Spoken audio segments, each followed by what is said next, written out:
Donald Trump is setting a blistering pace in Asia for the summit of the Association of Southeast Asian Nations. Within 6 hours of landing in Kuala Lumpur, the president announced trade deals with 4 countries, met regional leaders and held talks with the Brazilian president, and he's presided over signing of a peace deal between Cambodia and Thailand, Josh. There's a lot happening there. Yeah, it's a bit of a blitzkrieg, isn't it? So first of all, I mean, he deserves tremendous credit for getting this peace deal between Thailand and Cambodia. You know, frankly, Rita, there have been so many peace deals that he has negotiated over the first less than a year of his presidency. It's genuinely hard to keep track there. But Thailand, Cambodia was definitely one of those that kind of snuck in under the radar. So good for him for getting there, being there in person to preside over this. The big question I think a lot of Americans are paying very close attention to, at least from my vantage point, is when Donald Trump actually goes to meet with Xi Jinping. That's going to happen imminently. They're going to have a full-blown discussion over issues of trade between the United States and China. This is one of the great questions of our time, I think, from an American perspective. There is some sort of healthier trade relationship between the United States and our arch geopolitical foe, the communist Chinese. Is there something that is a healthier relationship that can possibly flow from this? I genuinely am not sure what the answer is. I definitely know that I have been deeply skeptical of the way that bipartisan elites have sold the American people down the river when it comes to offshoring in China, when it comes to just stripping out the industrial base of the American homeland and embedding the Chinese Communist Party's intellectual property thefts, their currency manipulation, all these horrible things there. So what will Donald Trump actually be able to do? China's been tough. I mean, Xi Jinping is doing a very hard sell right now. He has the sword of Damocles of possibly invading Taiwan, which would be a total disaster, certainly, for the Indo-Pacific. So that's really fascinating, and I think that's very much what I think many others are paying very close attention to this week. Well, he not only arrived in Kuala Lumpur with a dance-off, introduced some new moves to his repertoire, but he was also introduced with the Rocky theme. Have a look at this.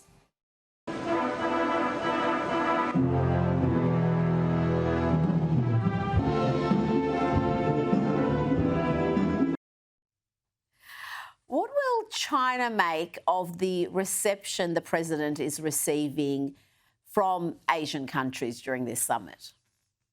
Well, you would like to think that they would be somewhat cowed. You would like to think that they would be somewhat sobered up by the fact that Donald Trump is being welcomed as a hero in Southeast Asia, not particularly far from China.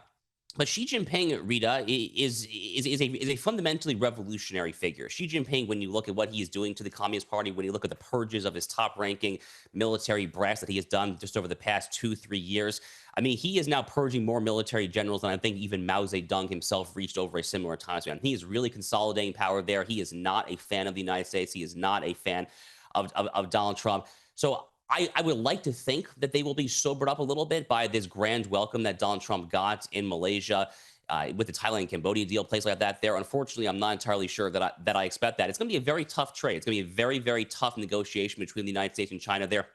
Ultimately, though, Rita, and here's the key point, the United States has more leverage. The United States fundamentally has more leverage with China. We are the stronger country. We are the stronger economy. The Chinese economy has all sorts of fundamental flaws when it comes to the real estate market, when it comes to the ruinous ramifications of their one-child policy finally coming to roost when it comes to declining demographics. So they have all sorts of structural flaws. As long as Donald Trump kind of keeps his head level here and kind of tries to reprise the art of the deal, I'm pretty cautiously optimistic about what this could result from. Now let's go to New York. The mayoral race there is heating up with Zoran Mamdani, the likely next mayor. Isn't he going to be giving us rich content for many years to come if that happens? But Josh, a different story, very different story in New Jersey. The governor race there is fascinating, and you're looking at the numbers. Could New Jersey become a red state, Josh? Oh, it's entirely possible. First of all, New Jersey has had Republican statewide officials in the not so distant past. I mean, let's recall that Chris Christie was a two-term, and at least at one point, he was a fairly popular governor. I mean, before the whole Bridgegate scandal and all that, but at one point he was actually a pretty popular governor there in New Jersey. But New Jersey, Rita, it's a fascinating state because there is no single massive city in New Jersey. It is a very suburban state. So I think as a lot of these Philadelphia suburbs, these New York City suburbs have started to sour on the Democratic Party because, frankly, they value quality of life issues such as a secure border, such as tamping down on crime, such as increasing real inflation-adjusted wages there. they have soured at this current woke iteration of the Jasmine Crockett AOC Democratic Party. So New Jersey's been trending red for a few years now. They almost actually voted for the Republicans back in 2021. I would not be the least surprised if they can actually pull it off in just a week or so here in New Jersey. I'm not gonna confidently predict a Rita, but I think it's actually going to be really, really close. New Jersey easily could be the next state to genuinely flip red. I think Kamala Harris only won it by about 5 points, give or take. It was a genuinely pretty close race last November. So interesting, given its proximity to Manhattan. And you could have such wildly different politics so close to each other. Before you go, I want to ask you about this Harvard University resident dean who's attacked police, white people, conservatives, even defended threats against President Donald Trump. And this was before he was appointed, not that long ago. This is a report by Fox News. In 2020 social media posts, Gregory Davis wrote, "You should ask your cop friends to resign since they're racist and evil." He also posted, "Something to keep in mind, rioting and looting are parts of democracy, just like voting and marching. The people will be heard." There you go. Rioting and looting is just like voting and marching. Josh, when is Harvard going to learn? And these posts are from 2020. It isn't exactly a long time ago.